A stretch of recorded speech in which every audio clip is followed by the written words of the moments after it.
I'm not happy. I don't need Elizabeth Warren or the government giving away my money. Calling Mike Bloomberg an oligarch has implications in this country that I think are unfair and unreasonable. I care.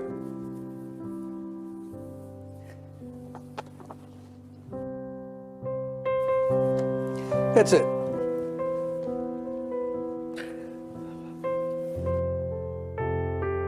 Makes you think of some rich person who got their money off of oil in Russia, who's taking advantage of a broken and dysfunctional system. Bernie Sanders saying, the country's corrupt, our system's corrupt. Be careful about that language, Bernie. You know, be careful. Oh, well, I'm sorry.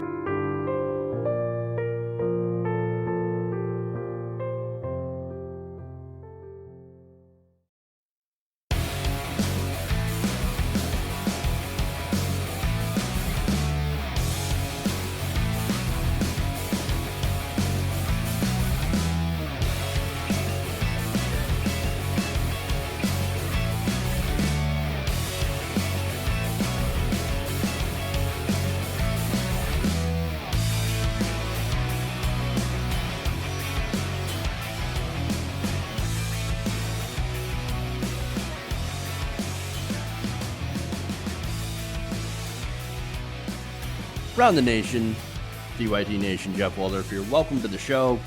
Brand new week. A lot of breaking news to get to, related, of course, to the presidential primary and the Democratic side. Oh, boy.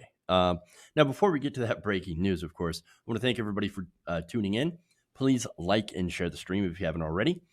And let me do a quick rundown of what we're going to talk about today. Now, of course, we are going to talk about, I'm going to show you a preview, right? I think of what, if Michael Bloomberg becomes the nominee somehow, right? What a contest between him and Trump is going to look like. It's a very telling video, right? We've got that. We have Selma churchgoers, of course, turning their backs literally on Mike Bloomberg. That's fun. We have Biden thanking Chuck Wallace. The only problem is Chuck Wallace is not a person. We also have one of the people that dropped out earlier today, sort of related to our breaking news, and the response from Sanders supporters. So this is good. This is a kind of a good story. And then we have another poll out showing how socialism is now more popular among Democratic voters, primary voters in both Texas and California. Some interesting stuff here. So that's going to be very relevant going into Super Tuesday, which is literally tomorrow. Tomorrow is pretty much it's almost for the whole enchilada, right? As opposed to the half enchilada, which nobody wants to have. Got to go for the whole. How that's going to shape up and how that is going to affect the race is substantial. You have somewhere around 1,300 delegates, if I'm not mistaken, on the line tomorrow, Super Tuesday. And they don't call it super for nothing. And then following that, of course, you get the Michigan primary. Wow. So this tomorrow could decide the race or get very, very close to deciding whether or not we're going to have a front runner or well, we already do have a front runner. If we're going to have a winner, right? Or if we're going to go to contested convention. So look, I got to be honest with you guys. I'm a little bit nervous. and you know what? You guys should be also very nervous because it's really kind of coming down to the wire here. And so we need every delegate, every vote that counts. 1,600 delegates, says Scott Bloom. Man, that is huge.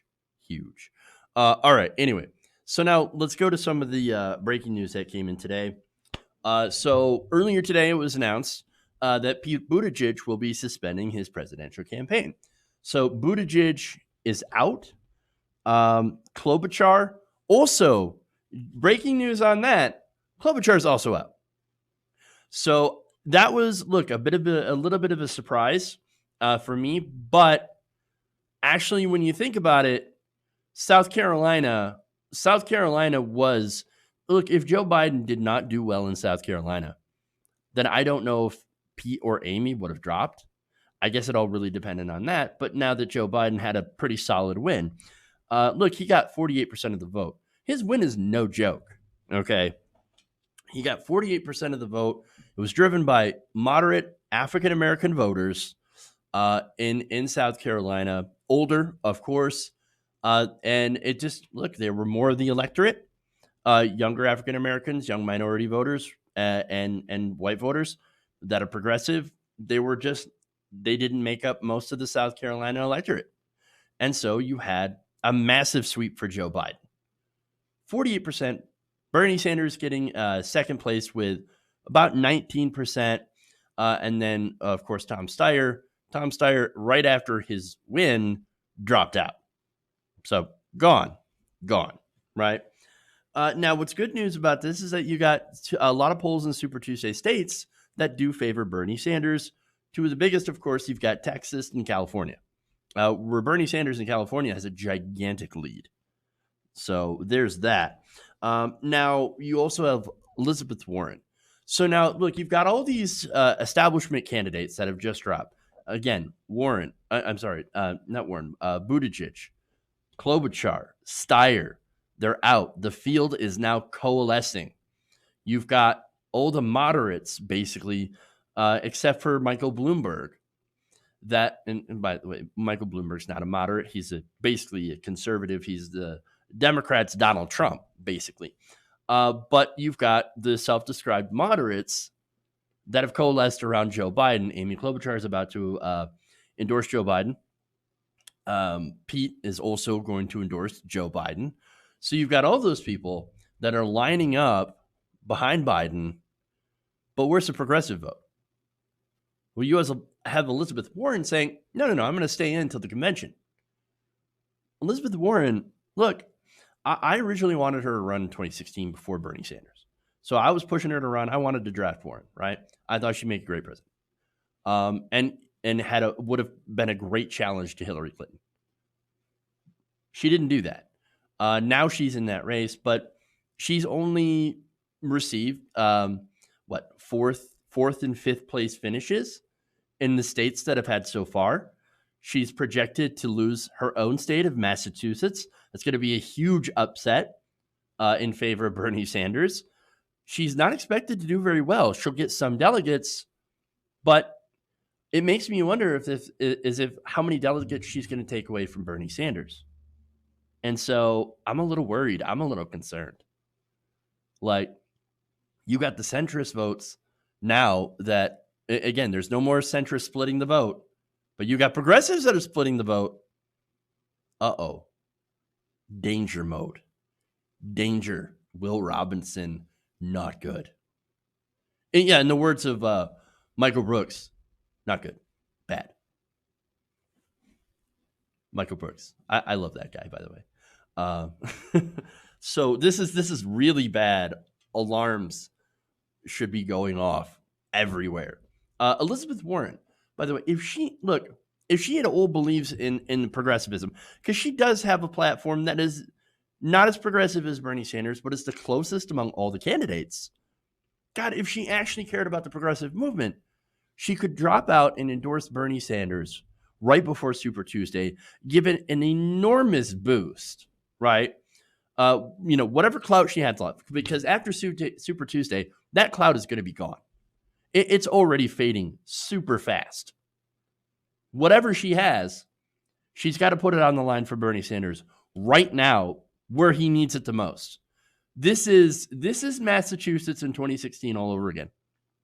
Remember, when it came down to the wire, when an endorsement could have changed the entire field of 2016, the entire race, Elizabeth Warren sat on the sidelines and she said, I refuse to endorse Bernie Sanders. I refuse to endorse Hillary Clinton.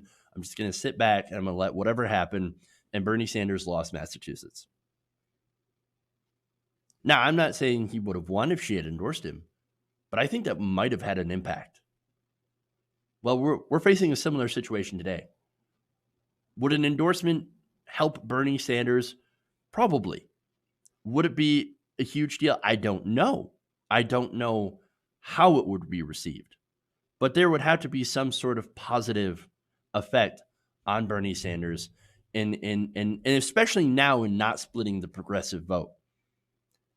Elizabeth Warren needs to do what's right for the progressive movement and drop out and endorse Bernie Sanders. She does not have a path to the nomination, and she risks a contested convention where she will not be picked. By the way, they will not. If the superdelegates in round 2, if it goes to the convention with Bernie Sanders having the plurality but not the majority, they are not going to pick Elizabeth Warren. They are going to pick Joe Biden, or they're going to pick nightmare scenario Michael Bloomberg, right? Or even Hillary Clinton. Oh, God, that would be horrible. And ensure, and all of those situations would, by the way, ensure a loss to Donald Trump. They're willing to set the party on fire. And it looks like right now, Elizabeth Warren is holding the match. Look, if you care about the progressive movement, you've got to drop out and back Bernie Sanders. He has the path to the nomination. He has got the most fundraising, the biggest fundraising machine in this race without corporate donors. He's got the most volunteers, and he has the path. He needs leading in delegates. It is a no-brainer. You have to do this, or else come summertime, depending on what happens, tomorrow mainly, but in these other states, if there's a contested convention, the Democratic Party is dead. Don't let that happen. Come on, Elizabeth Warren, do the right thing. Jesus. Oh man, it's I didn't mean to launch into a Warren screed, but man. All right. Let's go on to the first segment here.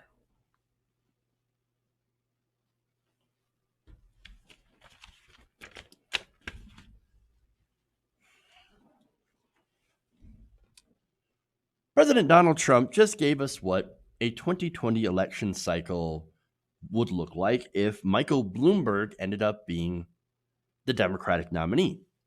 And it was disastrous. She was really mean to Mini Mike. I'll tell you, the way she treated her. He didn't know what hit him. He's going, oh, get me off of this stage. Get me off. Get me off of this stage.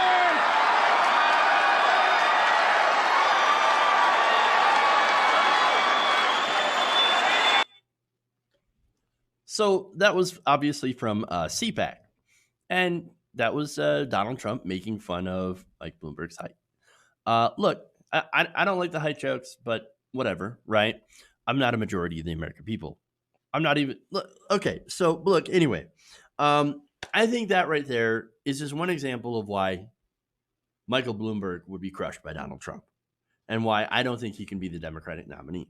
Now, you might be thinking, look, he's making fun of him. He makes fun of everybody. He'll make fun of Bernie Sanders, calls him crazy Bernie, right? Well, okay, but why is Bernie crazy? He wants to give you health care, every man, woman, and child, and then you actually look at the plan and find out, oh, yeah, it works, and I'd say actually save money. Well, okay. Well, I mean, yeah, that was really crazy, and not giving giant tax cuts to rich people. Super crazy, right? But look, here's the thing. Bloomberg doesn't really have any concrete policy positions, right? At least that you could count on him enacting. Remember, in New York, what he did basically, and he's fought against raising the minimum wage, by the way. He's banned or tried to ban sugary sodas, right? That went over quite well, as you could imagine. He did stop and frisk. What his presidency would be authoritarian, right? Now, we already have an authoritarian president. I get that, right? But Donald Trump's really bad at it. Bloomberg in New York was effective, but at passing laws that were terrible for the most part. I mean, look, it was a polite authoritarianism, right? It's one of those things where, no, I'm just doing it for your own good because you're too stupid to do it yourself. I mean, people in New York, you guys are too fat. I'm going to ban these sugary sodas. Oh, you smoke too much? I'm going to ban smoking, right? It is your polite authoritarianism, right? And so that is a bit of a problem. He even argued that poor people should be taxed more because they didn't know what to do with their money, and he knows best. He knows better than they do. Not exactly a winning message, especially among progressive Democrats. He is the quintessential arrogant rich guy who thinks he knows best for you, and the only reason that he thinks that he knows better than you is because he has this massive amount of wealth. That's who Michael Bloomberg is, right? Now, Donald Trump, we know that Donald Trump thinks he's better than you just because he's Donald Trump. I'm smarter. I'm better looking. I'm more successful. I built more hotels. They don't let Donald Trump build anything. No, they just slap his name on it and pay him for it. That's it. But they've both got the same kind of arrogance. They are two sides of the same coin. Where Bloomberg is lawful evil, Donald Trump is chaotic evil. But at the end of the day, it's still evil. And so it's not really that much of a choice. And I think some people, or a lot of people, or enough people, would make the choice to stick with the evil that we know. And so there's the difference, right? Now, getting back to my original point, Bloomberg has the same problems that Donald Trump had. They're both racist, sexist, rich people who have only run to benefit themselves. I mean, look, you can just go look at some of the examples of Bloomberg sexism, right? Calling women fat broads and horse-faced lesbians.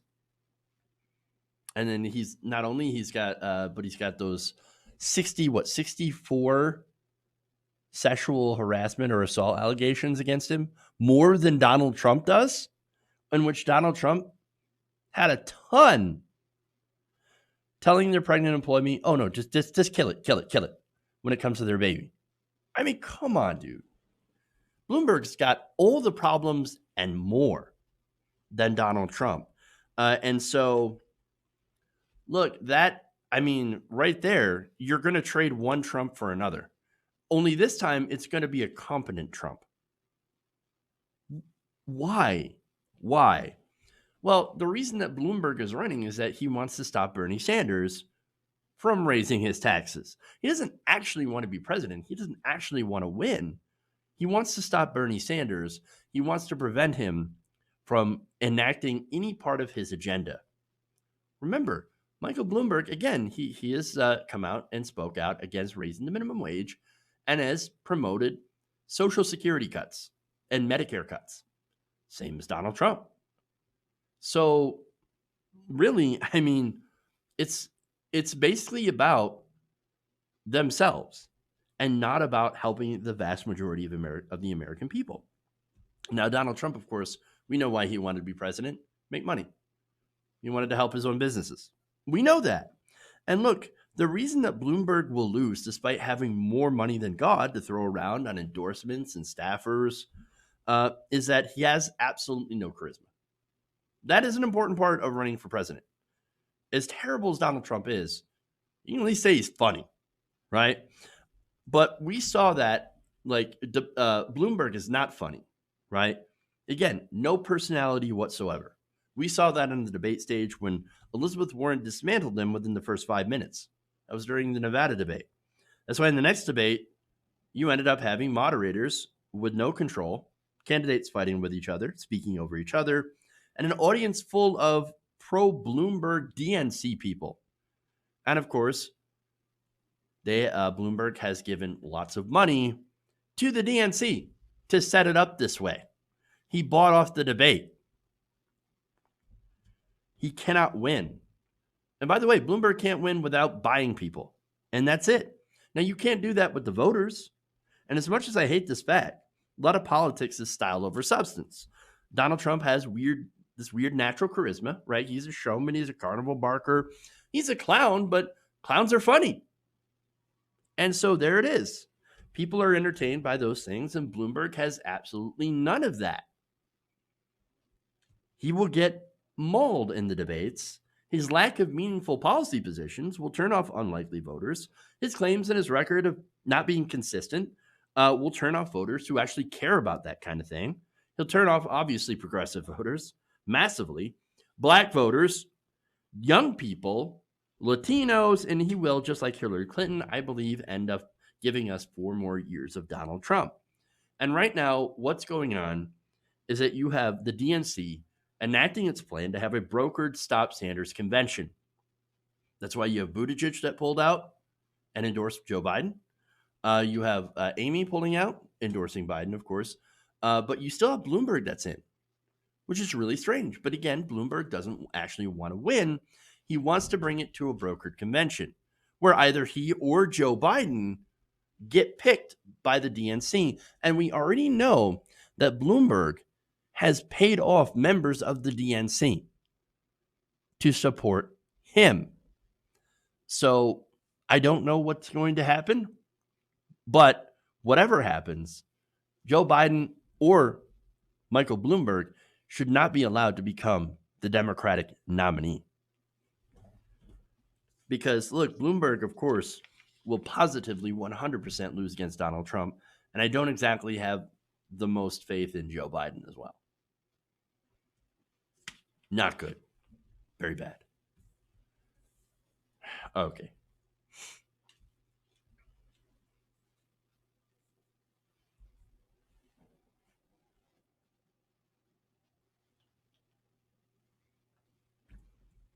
Speaking of Michael Bloomberg,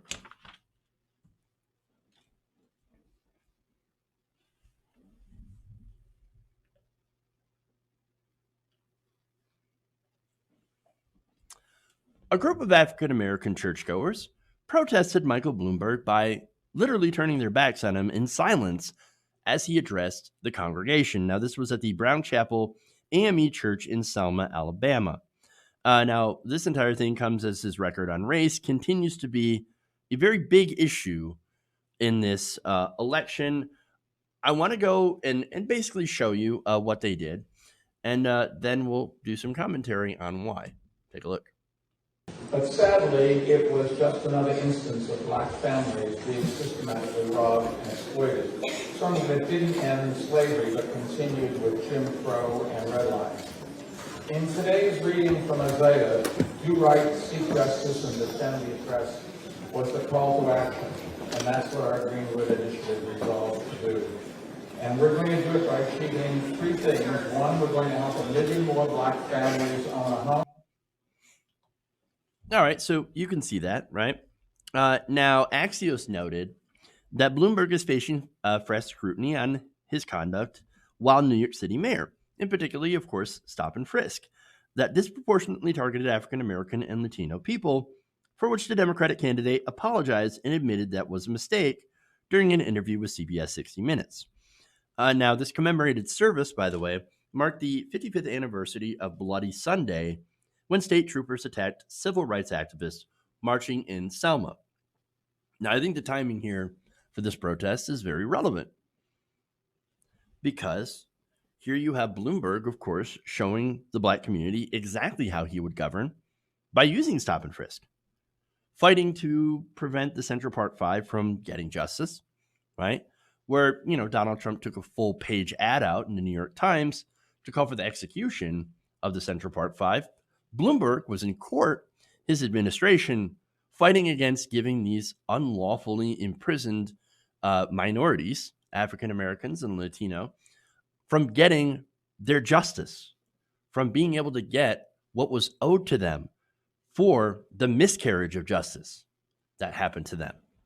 That's who Michael Bloomberg is, right? Not only that, but he blamed the financial crisis, 2008 when the banks failed, on the end of the practice of redlining. Redlining, of course, an incredibly racist housing practice. So that destroys black wealth. And now Bloomberg is out here lying about his record by spending hundreds of millions of dollars on ads. inundating everyone with ads. Look, you can't go on Facebook, you can't go on YouTube, you can't watch television without seeing multiple Mike Bloomberg ads. He's basically everywhere, but that's what money buys you, right? Money buys you airtime, access, etc. Everything. That's all Michael Bloomberg has. And so, look, I like that this protest happened, right? Now, let me give you more about Bloomberg's record on this, too. He says that he tried to end the practice of stop and frisk. He didn't. That's a complete lie. In fact, stop and frisk, he actually encouraged the use of it far more. Now, one amazing stat there is that 90% of the stops, right, that happen under stop and frisk were, just basically stops to harass minorities. 90% of them did not amount in any sort of arrest or find any sort of criminal action. Again, it was a way to harass minorities. And the thing is, in 2015, he came out and defended it by saying, well, I think white people are stopped too much. I don't think minorities are stopped enough. Again, disproportionately targeting African Americans and Latinos. And yet, no, not enough. Not enough. We need to target black people even more. You know why? And you know why we don't find anything? It's because since we have this policy, they leave their guns at home. That's Michael Bloomberg. That's him. And again, 2015, just recently. And so, look, his record is terrible. And him apologizing for that record, I mean, come on. Just now apologizing, and we know this, he bought his way in, not only into the race, but he's bought his way into the into the Nevada debate by having the DNC change their rules after he gave the DNC over $300,000 in donations. We all know what's going on here, but he can't run away from his record. He can't. Look, the only thing that ended stop and frisk were the courts that found this policy to be both racist and unconstitutional.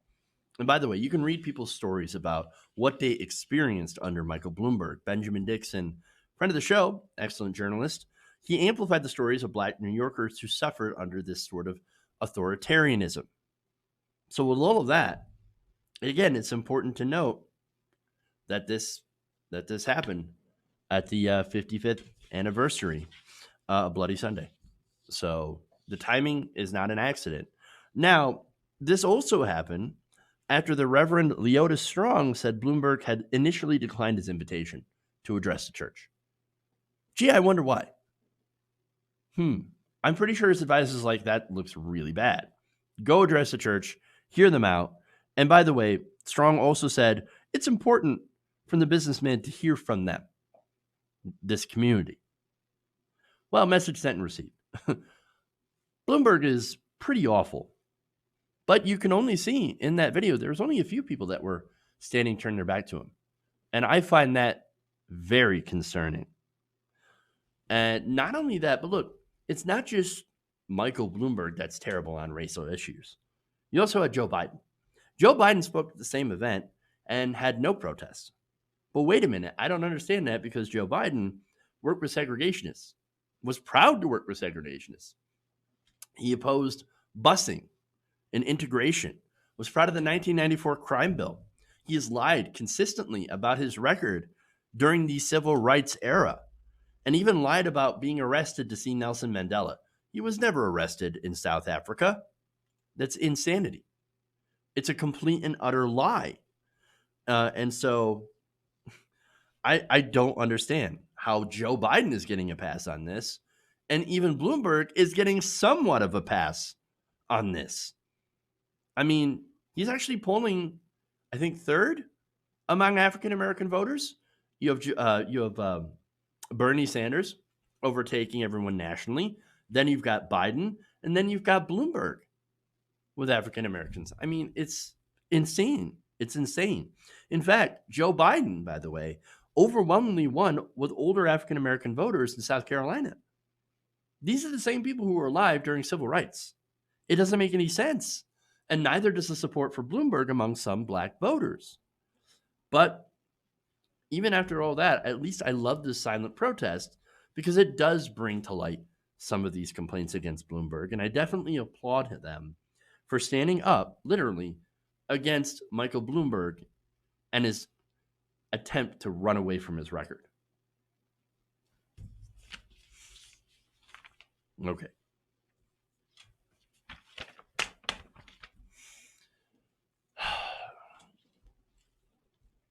As Return of the Ocean Deuterino points out, Biden was such good friends with the racist Strom Thurmond, he gave the eulogy at his funeral. You are correct. Absolutely. All right. With those comments, of course, I love seeing you guys comment, and I enjoy reading those and getting your feedback. So thank you for chiming in. We do this show together. All right. Anyway, let me see if there are no super chats, but that's okay. All right. We'll do one more and then we'll take a break. And it's one more on Biden.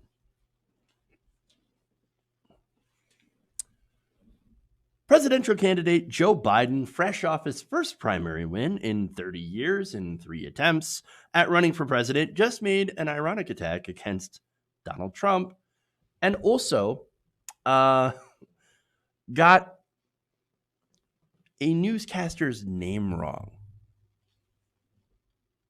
I can hardly wait to debate him on stage. I want people to see me standing next to him and him standing next to me. We'll see who's sleepy. Mr. Vice President, thank you. Thanks for your time. Please come back in less than 13 years, sir. All right, Chuck. Thank you very much. All right. It's Chris, but anyway. Chris. I just did Chris. No, I just did Chuck. I tell you what, man, these are back to back. Anyway. No, it's I don't okay. know how you do it early in the morning, too. Safe travels on the campaign trail. Thank you, sir. Oh, God. Look, I just did Chris. I just did Chuck. I did Chris Chuck. I did Chuck Chris. Where am I? How did I get here? I don't understand. Sleepy. No. We'll see who's sleepy. You just fell asleep right there. You didn't even know who you were talking to. Oh, dear God. Oh, God. I don't. All right. So, look, this is funny because he was actually literally getting asked about his mental fitness to go up against Donald Trump because earlier at CPAC, Trump had this to say about Joe Biden. Joe's not going to be running the government. He's just going to be sitting in a home someplace. And people are going to be running it for him. Look, I just want to point out the irony. First, kind of funny, right? The whole thing was like a comic routine. A bad comic routine, but nonetheless. So the irony, of course, is that Donald Trump doesn't actually do anything. So it is kind of funny that he's saying, Joe Biden is going to be saying, he's not going to be doing anything. People are going to be running it for him. What do you think is happening in this administration? Except for being in a home, Donald Trump's just, I don't know, in his bedroom, watching Fox News and tweeting at people while drinking Diet Coke and eating hamburgers. But hey, I guess, whatever. But it is ironic, right? This entire thing, because, again, he gets attacked over his mental fitness and then messes up the name of Chris Wallace. Calls him Chuck. Chuck. Oh, dear. Oh, no. Oh, this is, again, it's literal irony. It's like licking a monkey bar, but with less chance of contracting diseases. Now, here's the thing. I remember a time when Joe Biden was actually sharp, when he could debate, and when he actually got people's names right and didn't mess things up like this. I remember when he crushed Paul Ryan during a debate. But since then, look, Biden's still got some moments, I guess, but he's nowhere near sharp as when he used to be. Okay. And I'm not saying that because, I don't like Joe Biden. I don't want him to win. Yes, it's true. I don't want him to win. I want Bernie Sanders to win because Bernie Sanders is incredibly sharp and knows what he's talking about. But it's because I notice, and I think all of you have, there is a decline in Joe Biden, right? I've noticed this. He goes on weird, nonsensical tangents on the debate stage. He forgets what state he's in. Again, maybe a lot of us are missing it because we're used to the, person in the White House's brain is melting. But now we've got two candidates with brain melt. So I don't know. I mean, and while it's true, of course, Trump's brain has been melting. He's never been a smart person to begin with. Joe Biden used to be slick. I mean, he used to do really well. Go back to that. Go back and watch some of those old debates where he took on Paul Ryan. He did excellent. He crushed him. But now Biden's losing it. And that's not good. I mean, I can't imagine a debate now between Biden and Trump. It's going to be straight nonsense for an hour. And at some point, someone's eyeball will explode. Not good.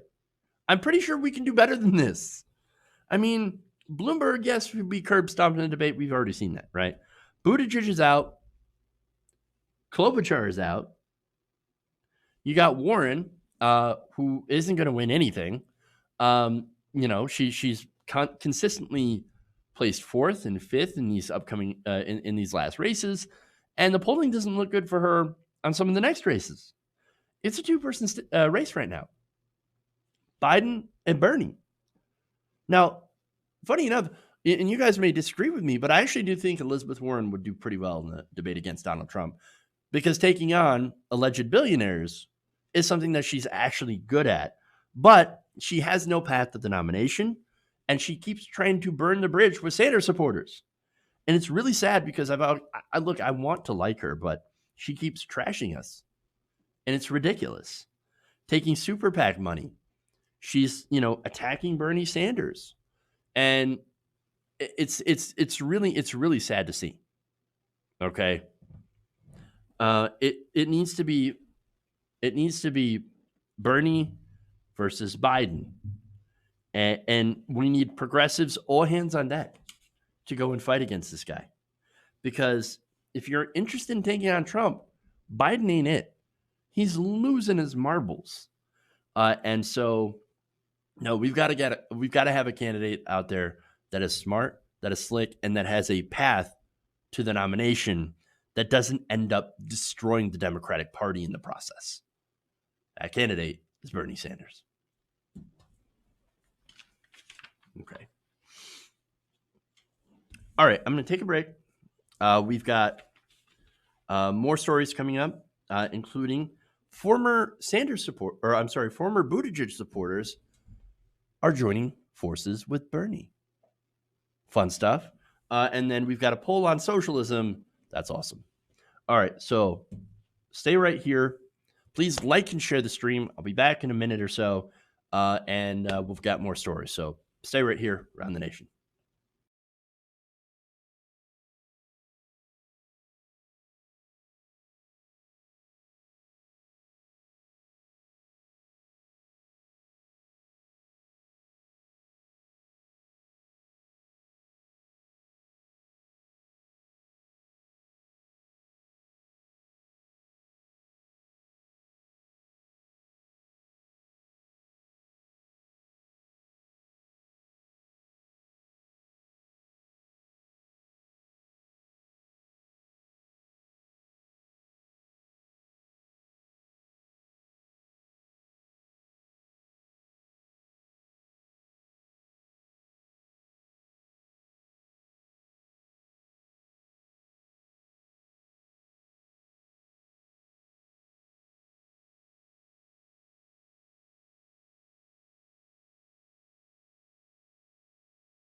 Welcome back to the show. Ron the Nation right here. TOT Nation here with you. Or Jeff Waldorf here with you. Same thing, I guess. All right. So first, I want to thank some patrons, Veronica Fox and Richard McGrath. Thank you for supporting independent progressive media. We need your help more than ever before, man. So the YouTube algorithm is crushing us still, and we need your help to break even, basically, and keep the show live. So if you want to sign up, become a patron, patreon.com/TYTNation, or become a channel member as well by hitting the join button below. And of course, I want to thank all the channel members for supporting the show as well. Okay. Anyway, so let me see if we have any member comments here. Let's see. No, you're going to be very surprised, some of you, the next story here, because it's fantastic news. We need a little good news today. By the way, I just have to do this for Zachary Fluke here. Why? You're getting nervous, man. And adds, this MFer just posted some malarkey. I love that. Let's see. Wesley Wiles points out Biden has debated plenty of things, pushing for the Iraq War, Crime Prevention Act, and the crime bill, institutional racist. Look, that's all part of Biden's record. And yeah, it's all bad. But I'm saying that when he debated against Paul Ryan, it was pretty good. It's pretty good. He was much better at debating back then, but he was never really good on the issues. So let's be fair about that. And let's point that out. Let's see.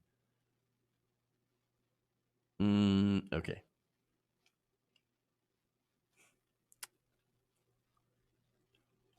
All right. And Fluke also points out that's exactly why we can't nominate Joseph Biden. It's true. It's true. Okay. Anyway, let's move on.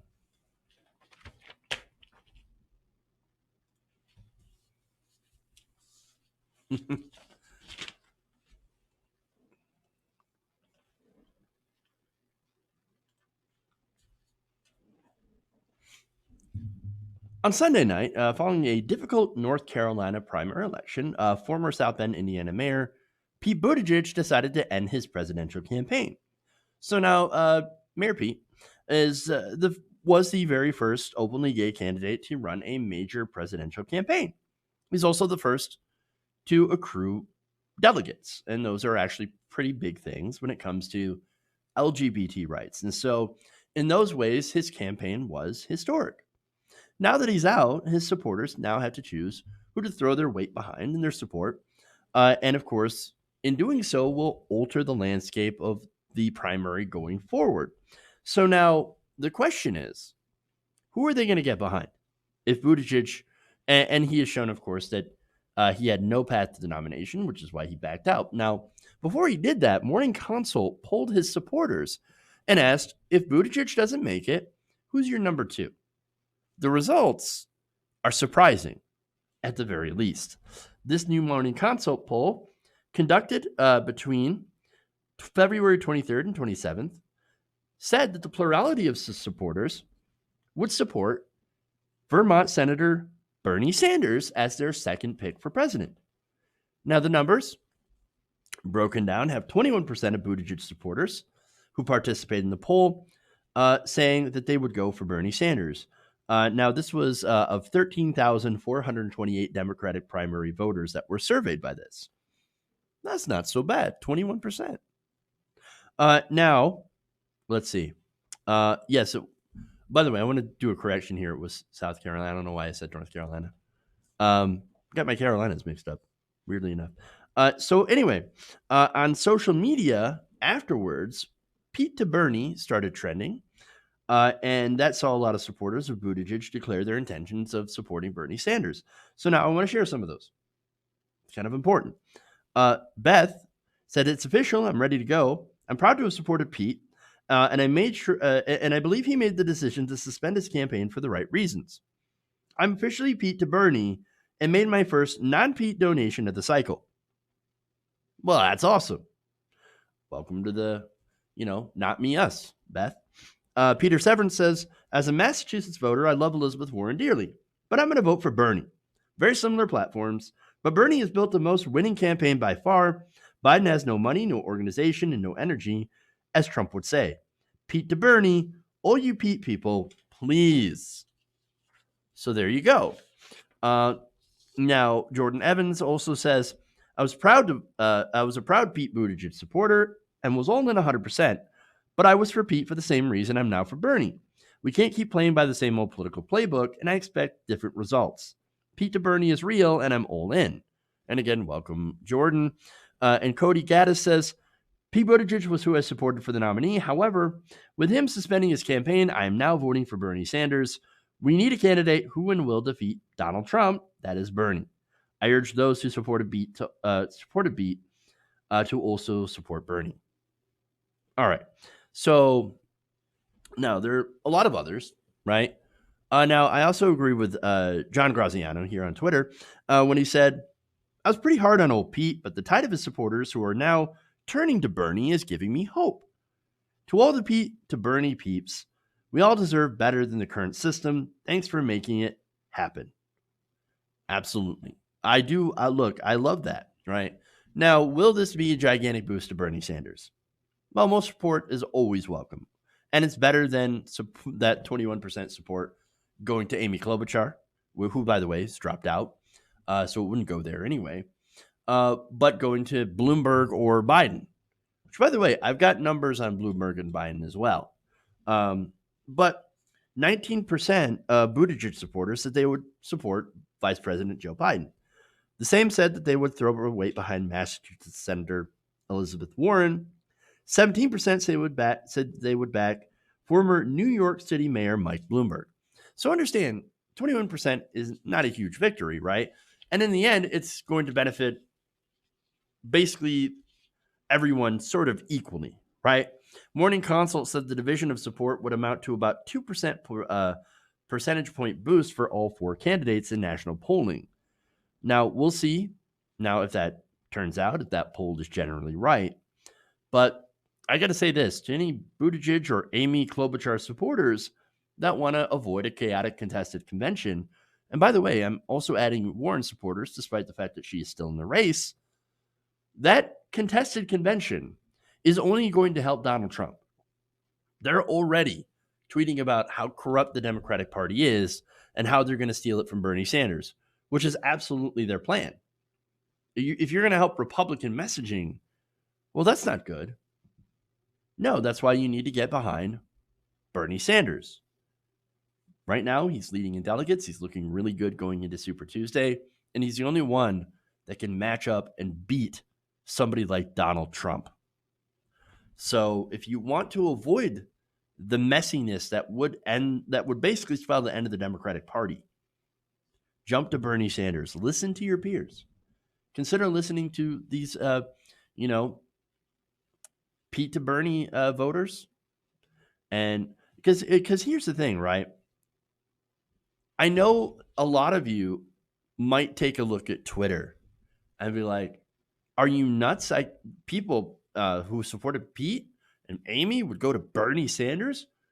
But shockingly, yes, there are a lot of people who consider, even a lot of Joe Biden supporters have Bernie Sanders as their number two.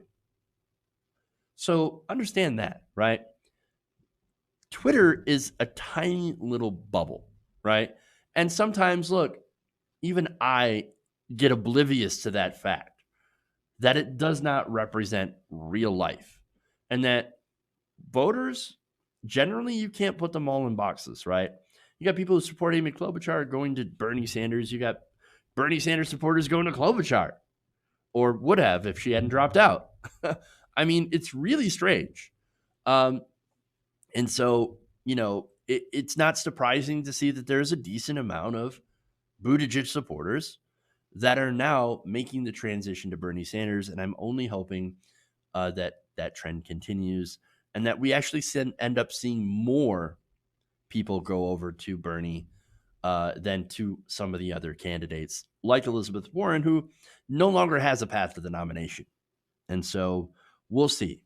And one more thing here is that going back to the online thing, right? Bernie Sanders supporters have been called some of the worst people on the internet. That's not at all true, of course. And once you come over to being a Sanders supporter, you will realize that this campaign is running on love and humanity and respect for each other. And is actually, instead of the Bernie bro, right, it actually boasts the most diverse working class movement in politics, where everyone, no matter who you supported, is welcome. So if you're trying to figure out, if you're on the fence, trying to figure out who to throw your support to, now that your candidate's no longer in the race, well, you're over among the people who support Bernie Sanders. All are welcome. Come on in.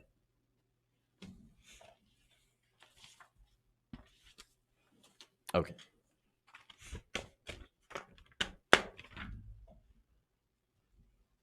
One more here.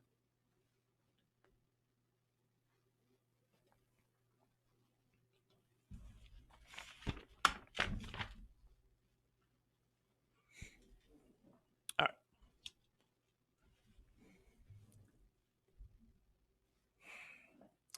File this under, I didn't really see this one coming. Turns out a majority of Democratic primary voters in Texas and California prefer socialism. Wow. Now, this is according to a CBS News YouGov tracking poll that was released on Sunday. The survey, as you can see on the screen, showed 56% of Democratic primary voters in Texas and 57% in California now have a favorable view of socialism. Just 37% of Democratic voters in Texas and 45% in California, I'm actually surprised at the California numbers, I thought it'd be switched, now have a positive view of capitalism. So, okay. Now, look, caveats galore, right? These two things aren't exactly defined. What is capitalism? What is socialism? What does that even mean, right? Socialism has not been defined correctly for decades. Okay? Honestly, right? What it is, the dictionary definition of socialism is public ownership of the means of production, right? That's what socialism actually is. Now, what it actually is and what it actually gets used as or defined in the American lexicon is basically anything that remotely helps the American people is basically socialism at this point, right? Things like public education and universal healthcare, right? Socialism, right? And look, when it comes to conservatives, they think everything is socialism. They think a higher minimum wage is socialism, right? So, like the definitions are very, very loose, right? But the important takeaway from this is the numbers on capitalism. And I really want to focus on that one because it means that a majority of Democratic primary voters in Texas and California are unhappy with the system the way that it is. And by the way, nobody blames them, right? I'm unhappy the way the system is. And look, while socialism hasn't been well defined, people do know capitalism, or at least the American version of capitalism, which is heavily tilted towards the rich and corporations.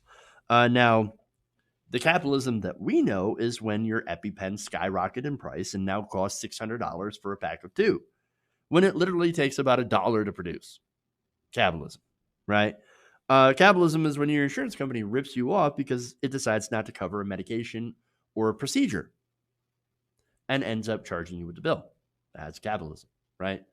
Or when you go to a doctor that is not covered in your insurance network, right? And you end up getting the bill. Well, a gigantic bill. Or even if you're in network and you get operated on or seen by a doctor that isn't in your network and you get a gigantic bill, well, that's the capitalism that we know, right? It's when Jeff Bezos, the richest man alive, pays less in taxes than you do. Capitalism is when your boss makes over 1,000 times more than you off of the labor that you put in. It's when the banks fail after making giant predatory loans, getting bailed out while you end up losing your home. You don't get a bailout. That is the capitalism that we know here in America, where there's an egregious amount of wealth at the top and everyone else is struggling just to make ends meet with 2 or maybe 3 jobs. With that system in place, does anybody blame anyone for being very unhappy with capitalism? And by the way, one of the big things that has helped make socialism a more acceptable word, especially among young people, is Bernie Sanders, who describes himself as a democratic socialist, right? Now, make no mistake, Bernie Sanders is a capitalist. We know this, right? He believes in capitalism, but it's the Nordic model of capitalism. It's high taxes on the wealthy, private property, right? Private ownership of property, but public healthcare, public education. It is a mix of socialism and capitalism. It is a mixed market system. You have high taxes on the wealthy and corporations used to fund a very robust public support system. That is democratic socialism, right? And that is the Nordic model. That is what Bernie Sanders is trying to bring to America. He's not trying to take over the means of production. So part of that, by the way, model includes free healthcare at the point of service, tuition-free college, housing programs, higher wages, etc. Those are programs that work because they're cheaper, more efficient. And so they do work and people know that they work. And by the way, for conservatives, again, deride everything that helps regular people as socialism for a very long time. Why? Look, in America, the history of Medicare and Social Security have been called socialism by Republicans. You know, the most popular programs among conservatives, Medicare and Social Security. So, but hey, there was a time where they called it socialism. And so that's where conservatives are. And they don't really make sense. They don't. And so, by the way, that same survey showed Bernie Sanders leading in the primary field in both Texas and California, which will award a combined 643 pledged delegates on Tuesday. So, again, Bernie Sanders helping this out. People unhappy with capitalism are going for Bernie Sanders, which makes a lot of sense. So now, what actual socialists think about this? Bhaskar Sankara, published of the socialist magazine Jacobin, says this, quote, I care more about advancing class struggle and a political program that can help working people than how an undefined socialism and capitalism polls. But this is still an absolutely remarkable development. So that's a socialist. Now, CBS News, however, reports that while Sanders has come under criticism from opponents because he identifies as Democratic Socialist, majorities of Democratic primary voters in California and Texas have at least a somewhat favorable view of socialism and is viewed more positively than capitalism. And, of course, let's see. Crystal Ball, by the way. I love Crystal's reporting, right? She said, quote, did not see those Texas numbers on socialism coming. And finally, researcher Kadira Petyagoda says that Texas voters' relatively positive view of socialism is no surprise for those of us who have long highlighted the history of economic left-wing politics and rural areas, the original populism. So overall, I think the best takeaway here is people are tired of the system and they're angry and they want change. By the way, in South Carolina, exit polls found that 2/3 of white voters wanted fundamental change in Washington. While you had older conservative black voters, which make up a majority of voters in South Carolina, preferring to move to an Obama type system or to return to the Obama years, right? The Obama years, unfortunately, helped to create people like Donald Trump. And by the way, going back to Obama, I remember when he ran for president on hope and change. Joe Biden says no change. And by the way, he promised his donors, nothing will fundamentally change under me. So, but it is fascinating, though. And I also am surprised at these numbers. But one thing California and Texas do have in common, and I guess it shouldn't be a surprise, is young Latino voters who are massively in favor of Bernie Sanders. They took him to victory in Nevada, and it's because they're progressive. And now we're seeing their influence, of course, in California and Texas, which have a lot of delegates and have Bernie Sanders up by a lot. So, look, these are encouraging numbers. It's a fascinating poll. And even if it's not as well defined, it just shows that there are a lot of people that make up the core base of the Democratic Party that are looking for change. And it does explain why Bernie Sanders has a very good chance of winning. Okay. So that's it. By the way, let me read a comment here because it's fantastic here. Sardo Theater of the Macabre says, it was the system of capitalism that hired child labor, that made it very dangerous to work in a factory, that made food poisonous, that created monopolies, etc. Yeah, absolutely. Absolutely. And so that's an excellent point there, Sardu. So thank you for bringing that up.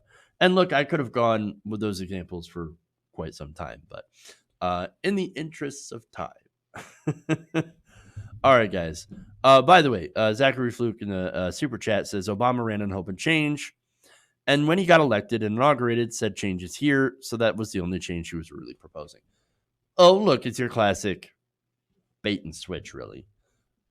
Yes, so I'm going to run super progressive, but I got a lot of money from the banks. And so, and a lot of you don't know that. And a lot of you do know that. That, one of the things that propelled Barack Obama to the win was a lot of money from the banks. And so, of course, he helped out the banks. So that's your socialism from Obama, by the way. And yet still to this day, right-wingers will continue to call Obama a Kenyan Muslim socialist. Insane. They're insane people. Okay. Anyway, thank you guys for taking part of the show. Thank you for the super chats. Thank you for watching, of course.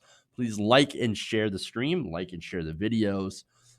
If you enjoy what we're doing, toss us a couple of bucks. Patreon.com/TYTNation. Super chats, as I mentioned. Or become a channel member by hitting the join button below, supporting us. All right. Thank you, guys. Love you. And remember, change begins with you. Good night, nation. See you guys tomorrow. Wait. You're getting nervous, man.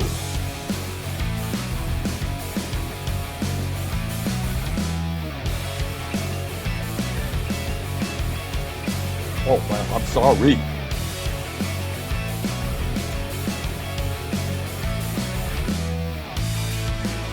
Please clap.